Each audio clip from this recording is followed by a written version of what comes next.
ఒక చిన్న నల్లబొట్టు మన జీవితానికి ఇంత పెద్ద పాఠం నేర్పుతుందని ఊహించగలరా? ఒకరోజు గురువుగారు తన శిష్యుడికి ఒక తెల్లని కాగితం ఇచ్చాడు.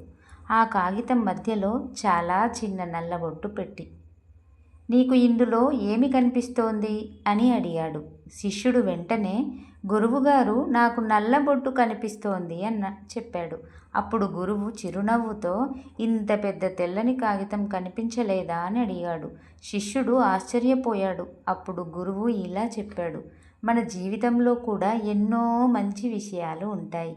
కానీ మన దగ్గర లేని దాని గురించి, మన సమస్యల గురించి అతిగా ఆలోచిస్తూ మన దగ్గర ఉన్న మంచిని మర్చిపోతూ ఉంటాం. కాబట్టి చిన్న లోపాలపైన కాకుండా మన జీవితంలో ఉన్న మంచిని చూడటం నేర్చుకుందాం."